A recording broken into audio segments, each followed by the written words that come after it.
Hi, everybody. It's Crazy John here on OSH Radio. And again, today we are having Lincoln Cannon, CEO of Thrivis.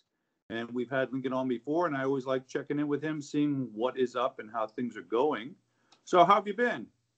Doing well. Thanks a lot for having me on your show again, John. Yeah. Now, when we were off, when we were talking pre, you said you do have some new formulas in the work. Yes, we For do. the company. What maybe you could talk about that a little bit. We have a couple that are coming soon. One is a small enhancement to an existing formula, and the other is a big enhancement.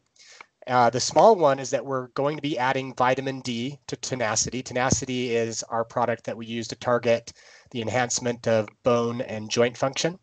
So we'll be adding vitamin D to that formula, and that will be releasing here hopefully within the next week or so.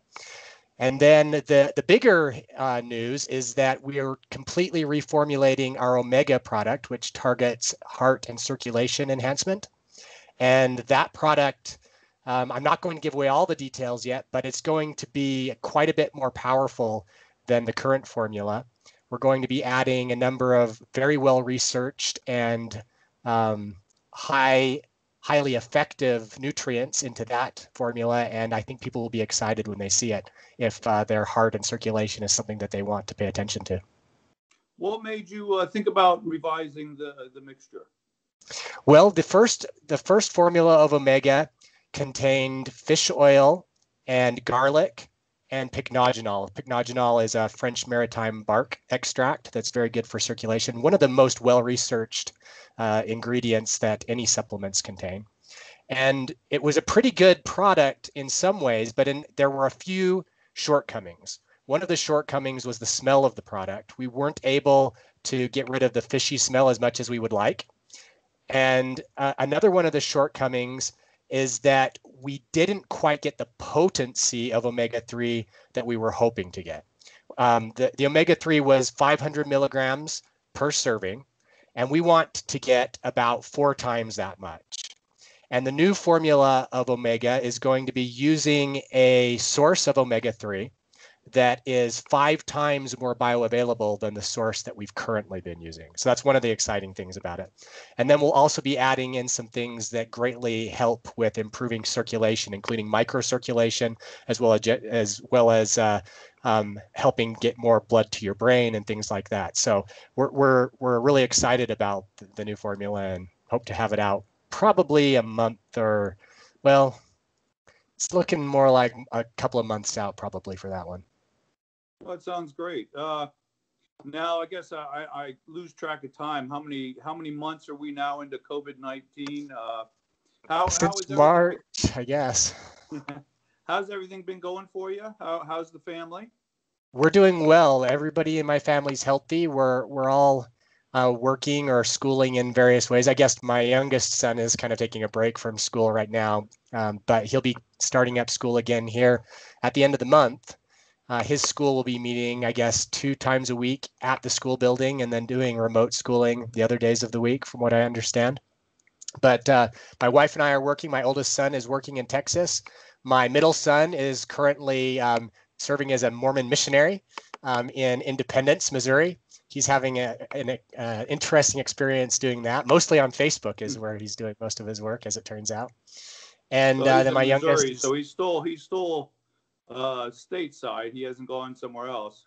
Yeah, in fact, prior to the pandemic, he was in Africa, and they evacuated him when the pandemic started, and they transferred him over to Missouri, safer place. And really, at this point, he's doing most of his work online anyway. So he tries to talk to people about religion through Facebook groups, and it's actually he's found that it's a pretty effective thing in a lot of ways because people tend to be more open about just discussing things on Facebook, and so it's a good way for him to get things started. How did he like Africa? Did he like working in Africa? He loved Africa. He was very sad to leave. He loved working with the people over there. It was hard, right? There are a lot of health challenges over there, a lot of economic challenges, but he enjoyed the people, he enjoyed the culture, and he was sad to go. He's kind of been hoping that it will open back up for his work in the next few months or so. He's going to be a missionary for another year, so there's some chance that he could go back, but the world's looking pretty crazy right now, so I don't know what really the odds of that are. I know. It reminded me. I just read Anthony Robbins' son's book, uh, and he mentioned about him doing work over in Africa, and he got sick actually while he was over there, but he did pull through. Uh, so that just reminded me of that. But I also had a friend that went over, did Peace Corps work over there, and it was funny to me because his big thing, he didn't last too long. His issue was with the fish and the stew and how they had the heads and the eyes. And Yeah.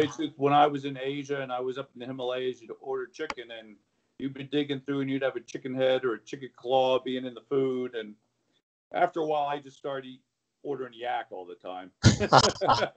Yaks were too my big for me son. to have a head in the food, Yeah, But, he has stories like that too. it's interesting. And yeah, so it's not everybody's cup of tea. No, it's not. Although he seemed to really enjoy it. He did get sick while he was there too. He had malaria for a week while he was there and got over that and did okay afterwards. And that didn't deter him. He was still quite excited after that experience. The best thing is to get medicine for it as soon as you can. Yeah. So that's good. That's good. I'm glad he pulled through that. I'm glad he's still working on it. Yeah, today there's a lot of people, and I can see that with Facebook, how people, because they're at a distance, are probably more free to talk about things. So that's actually probably pretty good. So that's your middle son that's doing that, you said? Yep. And my youngest is at home and playing a lot of soccer this summer. Just finished a tournament. Played very well. He's an excellent center back for his team, and I enjoy getting out, getting some sun, and watching him play from time to time. Before the interview, we were also talking about the gym, and you said you have been getting out to the gym, just a little bit more cautious. Yeah, more cautiously than usual, but yes, I'm going occasionally. I think last time we talked, neither one of us was going to the gym and Nope. getting Rammy. Rammy's a good old word for that. I get out 5 days a week. I get to the gym. 2 days a week when I'm busy with other jobs, I usually do something around the house. It's great. It does feel good to get out, and that's one thing we talked about too. How during all this, I'm working, you're working, but sometimes you just don't have as many places to go to afterwards, and that feels a little frustrating sometimes. Yeah, that's really true. Although I've discovered some new ways to interact with people that I just hadn't explored before. So sometimes we invite people over for eating dinner with us outside, and we kind of have we have two tables set up. Our friends sit at one table, we sit at the other, and we just kind of yell across at them. Just yell across at them. We've done a lot of hiking in the outdoors, and we feel pretty comfortable doing that kind of thing, and have invited some people to do that with us, and maintain a little bit of distance from them while we're doing it. So we still find things to do, but it is very different than before, and we like everyone, we're trying to be more cautious than before. Try to do our part. You said about doing some hiking, and that's when I told you should open your retreat there in the mountains. And yes, it's an excellent idea. We really should. It could be a weekend retreat, or it could be a detox. Something. Yeah, especially if people are probably within driving distance. I think some people are still afraid of taking airplanes to do stuff like that. So I don't know, but there are probably a lot of people that could reach the area through some means of transportation that would be interested, and I think it's a great idea. Now, we also talked a little bit. Well, we talked. I was going to say, talked about your vitamins. Now, since we last talked, I think it's actually been like close to 4 months already. I think. What things in science might have gone on since then that it might have caught your eye or caught your interest? I know there's a couple of things like Elon Musk has done some more, sent up some more spacecraft and stuff, and anything that caught your eye that's happened in the technology phase? Yeah, Thrivus puts out a weekly newsletter on the latest advances in human enhancement science. So anything related to making humans more intelligent, making our bodies more robust, more healthy. And one of the things that I've remarked over the last few months is that although we are redirecting a lot of resources toward researching COVID-19 and toward trying to find vaccines and treatments, which we should. I totally support that effort. I've found it fascinating to see how much research has been coming out in relation to advances in cancer treatment. And that really, I think, is a motivational thing to look at, because so much good work by very skilled and experienced scientists is being done in that area. And I think that that can provide a lot of hope for people who have cancer in their family history, perhaps, or who are going through treatments right now for cancer. For example, my mother-in-law currently has cancer, breast cancer, and the goal of her therapy is to try and just keep it in check. And her doctors are saying, listen, we don't have a way to cure breast cancer right now, but we have a bunch of therapies available to us that we can use to manage it and to try and decrease the amount of cancer that's being measured in your body. And our hope and expectation is that as one of these starts to not become so effective for you, we can move you to another one. And in the meantime, new therapies will also be developed. And over time, we can move you to those. So what began as kind of a scary realization that she had been diagnosed with it has kind of evolved into a situation where it's still sobering. You know, I love my mother-in-law. My wife, of course, loves her dearly. But we're also, you know, optimistic that she's not going to be dying tomorrow or next month or next year, probably, unless she's in a car accident like any one of us could be.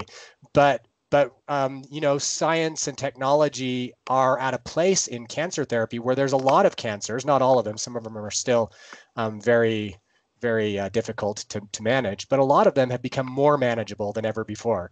And I think that we're going to continue to see important advances there, and we have been seeing them. So that is true. We were just talking actually over dinner about prostate cancer. I know not a great thing to talk about over dinner, but I've had some friends that have had it and had it removed at my age of almost being 60. Some of my friends that are around 60 or a little bit older have had problems with it. And some things, I mean, the one guy had mentioned to me about his diagnosis was he doesn't have bad cancer, but he has slow cancer that really won't make a difference. The prostate, whatever's happening is slow. And people don't realize that. I think I had seen the number one time that 80% of men at 80 have prostate cancer. It's just the fact that it's very slow and something else will kill them before that will. Yeah. And so that's, and you know, we're all dying in a certain sense, right? Because we're all aging. And if we don't come up with ways of curing aging, of treating the damage that it does to the body, then, you know, that eventually causes a cascading set of diseases to take over our body, and then we die from it. So, you know, a lot of the things that people do to try and stay healthy, like getting regular exercise, sleeping an adequate amount of time, meditating, relaxing, and you know, expressing gratitude, having a positive psychology, eating healthy foods, taking dietary supplements, all of these things can combine together to kind of slow down some of those negative processes. And a lot of science, as you're aware, has been done to try and demonstrate which of these things are the most effective. And like, for example, with dietary supplements in relation to my business, there's really some excellent science for some materials. And some of that science shows that some materials don't work at all, but people keep using it. And that doesn't mean the science is bad. It means that the science is great. It just proved that there's not much that it's doing, and you're wasting your money on that. Might still have the placebo effect, though. There's a lot of stuff that the mind. And that's not a bad thing, man. Give me all the placebo you can give me, right? Every bit of. But I want some real science, some effective, some bioactive materials to go along with my placebo if I can spend my money on that. And so I want to look at the science that says, hey, not only is this peer-reviewed, double-blind, placebo-controlled, multiple human studies, it also shows that it was effective to a significant magnitude. And so those are the kinds of things that we have algorithms to look for and to stack rank in our research for Thrivus products. And we combine the most effective, the most well-evidenced of those materials into formulas, and those compounds become our products. I've talking about stuff. I've also done some reading on some of the new sleep research and how important they say the sleep actually is to the mind, and how our views of sleep have changed through the ages. You know, the old saying that, you know, you have plenty of time to sleep when you die. And I think a lot of things about diseases we get today, and also some of our views of things asleep, are still based on days when man died of colds and flus. And reaching into the 30s was considered old age. Yeah. Back in those days, if you died at 30, it didn't matter if you didn't sleep much, if you were always working, because it's a different day and age. And I think we're going to see. It's interesting to me to also think of now, as transhumanists, we look at extending life, but there might be other things that can go wrong that we don't think of yet because we haven't extended life yet. There could be other problems. Just like cancer, I think people have always gotten cancer. It's just the fact that now we live longer, and someone that would have died of something else probably wouldn't have gotten the cancer because they'd be dead from something else. Yeah, for sure. We have to figure out ways to manage it all. And I was talking to my youngest son about this while hiking a couple of days ago, and I said, Alexander's name, Alexander, how long can we keep a Model T Ford running? Well, the answer is as long as you keep repairing it. But you have to know how to repair it before you can repair it. And the same thing is true of the human body. It's a very complex machine, a very elegant machine, but it is a machine. And so if we can learn and figure out how to repair it, then how long can the body keep running? Well, the same answer applies, as long as we can keep repairing it. And I'm pretty confident that we'll continue to become better and better at that. On the subject of sleep that you brought up, that was actually a study in relation to that was the focus of the Thrivus newsletter just today. And the study found that our memory, both the consolidation of recent memories and the fortifying of old memories, both depend on sleep. And so if you aren't sleeping an adequate amount of time every day, you're probably destroying your memory, is what this study points out. So really, really interesting and important part of a healthy lifestyle. The bad thing is you destroy the good memories and the bad memories equally, though. If you could just destroy the bad memories, that'd probably be good. I doubt it's very targeted, unfortunately. Yeah, it is. That's some of the research I was reading was talking about that, and you need the certain length sleep for your brain to go through the certain cycles and to clean itself out too. I was reading about the fact that I said that the brain has like its own lymphatic type system to clean itself out and everything also.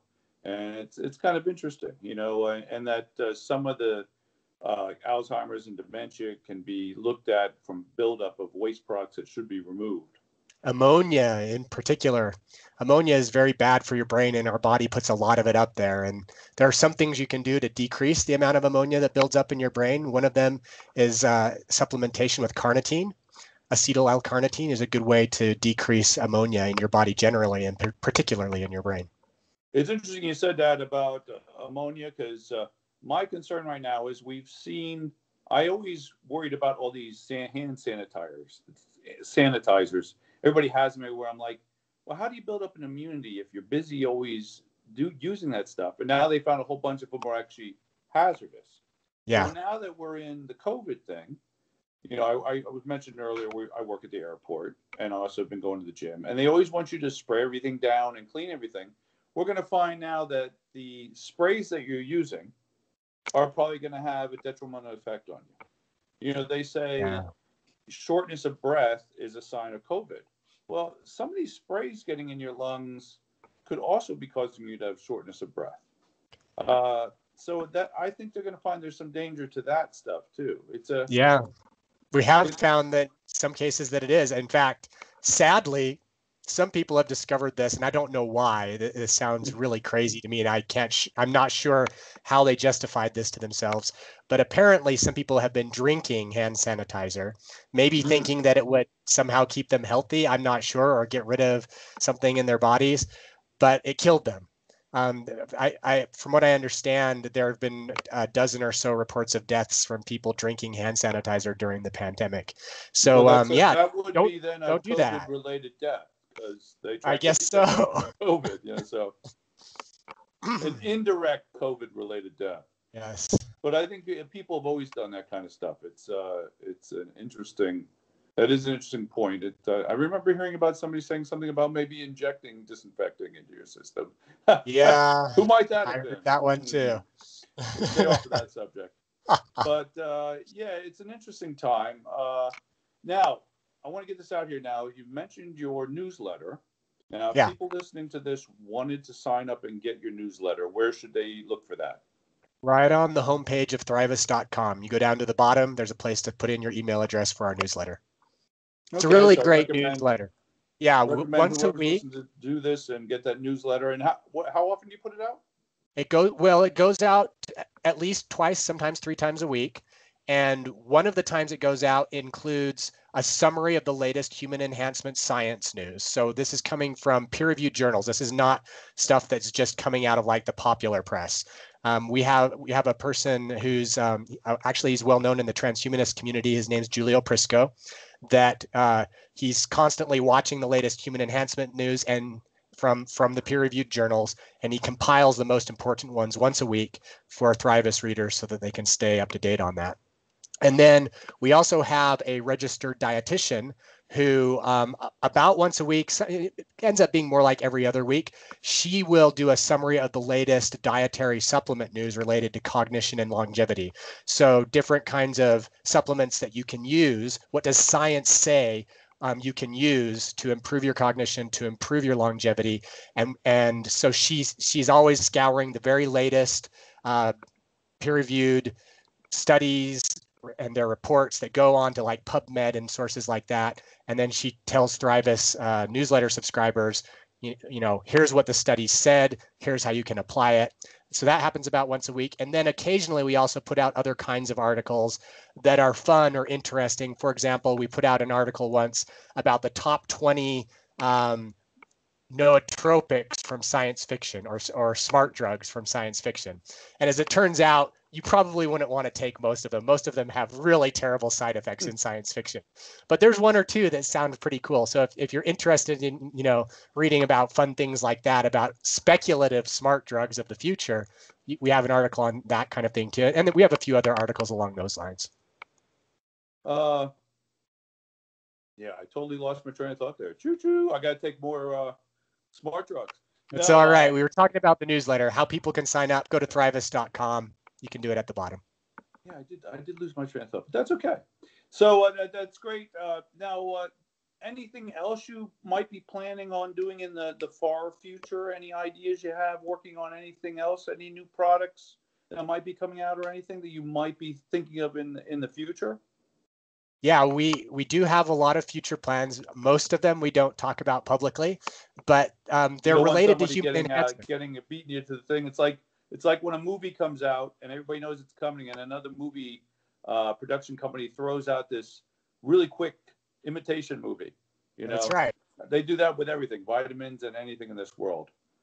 Yeah. So, I mean, generally, the mission of Thrivus is to help our customers access the technology with the greatest potential for human enhancement. And, you know, some of the easiest things that people can do today is use dietary supplements. That's why we started there, because they're not expensive, they're very accessible.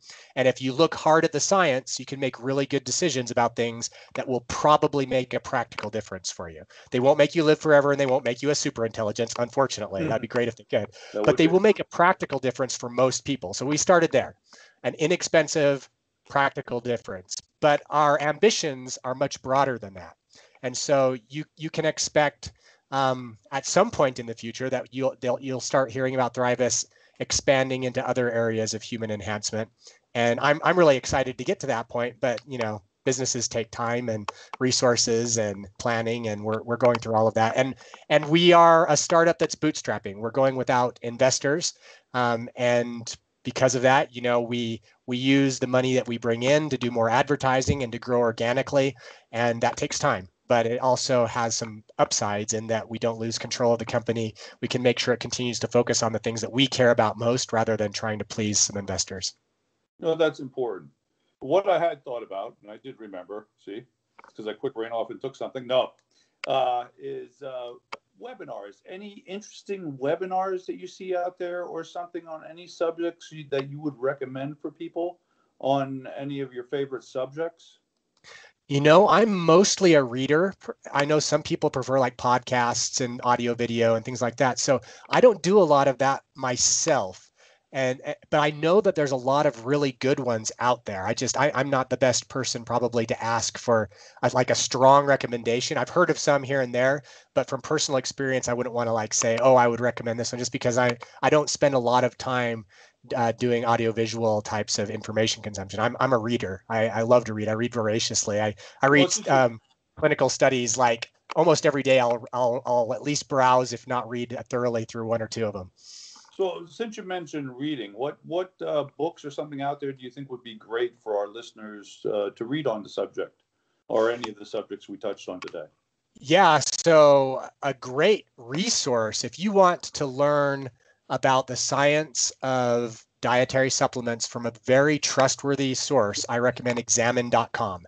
They aren't affiliated with any vendors. They're not affiliated with Thrivus, but they provide very excellent summaries of the science related to many, many different nutrients. And I've found through reviewing them many times over the years that they're highly dependable. They do their homework. They present it in a way that's understandable, and they avoid conflicts of interest or even perceived conflicts of interest by not selling anything except their research. So they don't sell any like dietary supplement products themselves. They are one of several important sources of information that Thrivus takes in as we work on our product formulations. So great place to go and read about dietary supplements.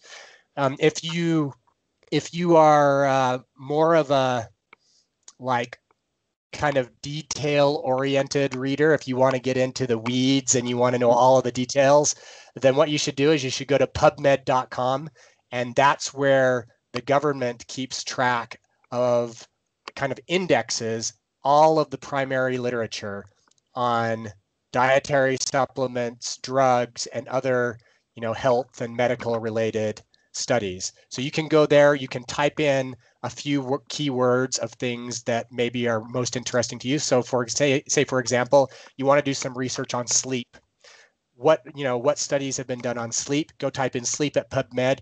You'll get a lot of results, and you can spend hours combing through what scientists have been doing in regards to studies of sleep. So if you like to read primary literature, PubMed is a great place to start. If you want more of a summary of it that's dependable, go to examine.com. They do a good job there. Okay, well, thank you. So now we talked about a couple things, and I was going to say about things to go. Have you done any traveling outside the local area, or no, since this COVID? Just staying close to home? We were just the whole family, my family and my sister's family, went down to Bryce Canyon National Park. Are you familiar with that? If you're not, you should Google it and look at some pictures. It is so beautiful. I hope people listening to this podcast will just take just a second and type into Google Bryce Canyon and look at the pictures. It will blow your mind. It looks like another world. Anyway, we were down there just to spend some time outdoors with family, doing some hiking. And that was, 2 or 3 weeks ago now that we were over there. So pretty recently. Well, I think we mentioned in one of our last podcast or last talk about the fact that, keeping yourself mentally happy and in a good mood is important through all this too. And Bryce Canyon sounds like that would probably be a great place to stay in a good mood. I know. Yeah, it's heavenly. It's like a temple. If you have listeners who are into spirituality, for me, one of the most spiritual places in the world is being out in very beautiful places in nature, the mountains. I particularly love Red Rock deserts in southern Utah. That's my favorite place in nature on earth. Go down and see the natural arches, the spires, and in the far distance, you see the snow-capped mountains behind these red rock, and then you see the blue sky up above. I just completely love it down there. It's a beautiful place. I will have to look that up one of these days when I'm back to traveling a little more. I had a trip planned to go to Machu Picchu the end of this month, which I had just canceled because originally I had hoped this would be over, and it is not. That is also one of my concerns. I've noticed they really don't mention this being over anymore. It's like we were in a state of red, then we went to yellow, then we went to green. Green doesn't really seem green to me. I don't know what state it really is. I don't know who came up with that green. But I'm a little concerned because I don't seem to see a light at the end of the tunnel right now. So it's kind of interesting. I think that the light will depend on coming up with really effective vaccines that, inspire confidence, a willingness to interact in person more, knowing that a large percentage of people around you have probably been vaccinated, and therefore there's a kind of group immunity that comes into place that prevents the disease from traveling quickly. And that's the kind of thing that we've done historically with the flu, right? If enough people get the flu vaccine, it dramatically slows down the process of spreading and makes most of us far safer than we could have otherwise been. So that's what I'm pinning my hopes on, that the developments that we're seeing in the science of vaccination for COVID-19 will continue to go forward, and that we'll see some effective therapies soon, I hope. I'm actually pretty optimistic that it will happen. I don't know how fast, but we're going in the right direction. I think it will, but I still think there's going to be a lot of things that are different. I think that there's a lot of places that are changing how they do business, and some of it I think they were thinking of doing anyhow, but now this has kind of escalated some of the moves. Yeah. Like I know that my state's turnpike has gotten rid of their people in booths, and they were planning on doing that anyhow, but it was a number of years in the future, like 3 to 5 more years until they fully got rid of people. And through this, they've been forced to run it without people, and they're not coming back. And so I think there's going to be changes like that. I think there's going to be more people working from home. And me and you, I think before we started recording, were talking about how we think some businesses might just never bring people back and lease the buildings out to other things. I think we might also find that more businesses are going to do the thing where they rent offices for just meetings. And it might be an office space, but different people use the same place for a meeting. Yeah. And talking to Dave Shoemaker, he mentioned to me about he knows that they've talked about having meeting rooms where basically the one wall is a projection wall or a TV, and you sit on one side of the table and you see other people, but they're somewhere totally different. Right. So you kind of have the best of both worlds. Some of you are there and some of you are somewhere else, but you seem like you're all somewhere else. So it's sort of a mixture between a real meeting and a Skype meeting. It's sort of like a hybrid. A lot of software development companies have been doing things like that for years, and I think we're going to see that now expand out well beyond the software industry. Which I think will have also impact when we do space travel and stuff, and do more space travel, the moon, the Mars. We'll probably have more meetings like that where they are actually a hybrid of a Skyping type thing and also an actual people being there. But tell you what, I will let you go. We're after over a half hour now, and I don't like to keep you too long, but I like to check in with you every so many months. Anything else in clothing? In clothing. Anything in clothing? There you should go. You got to get your own clothing line too. You got to get Thrivis clothing. You got to come up with a slogan. My kids keep telling me that too. They want to wear Thrivis hats. That's what they tell me. You got to come up with a slogan, though. Like you can't say just do it. Someone else has that, but they do some pretty good marketing, that particular company. You got to come up with a slogan. John, I just appreciate having a chance to chat with you for a few minutes again. It's always enjoyable. You've got a very friendly way about you, and also, of course, we share interest in some really transformative topics, and so both of those things make it nice to have a 30-minute chat with you. Well, I do hope that one of these days when this is all over, we actually meet in person. Please. Sure you have some beautiful scenery there. I'm sure that my girlfriend would like to see. She loves that stuff. Also, we try to get out. We're actually getting out to Chesapeake Bay tomorrow night and Thursday. We're only going for a short bit, but it's going to be on the water. It's always nice to be on the water. You were talking about the woods earlier and stuff, and I actually think, I've compared myself. I like the ocean. I like the beach. And I also like woods and lakes. And sometimes, though, I hate to say it, though, I think the woods and lakes sometimes can be more restful because they're a little bit not as populated as beaches are a lot of times. I mean, Yeah, that's often the case. That's one of the reasons I love the Red Rock deserts in southern Utah, is that you can get away from people pretty easily and just be in this amazing, almost Martian landscape. And you can hike and see just beautiful things and be alone with your, family and friends. And it's an enjoyable experience. I've never been there, but I've been to the Red Rock in Colorado, and that's very nice too. It's Yes. dinosaur footprints and stuff around, and it is very beautiful. There's a lot of beautiful things in this country and in the world, period. And I'm sure when we reach out to other planets, there's going to be other beautiful things there. Yeah, won't that be cool? I hope you and I get to experience that We someday. just got to keep ourselves alive long enough to be there. That's right. Stay Well, thank healthy. you very much again, and I will let you go. And I am glad you were with us again, and we will do this again in another couple of months. How's that sound? Sounds great. Thanks, John. Thank you.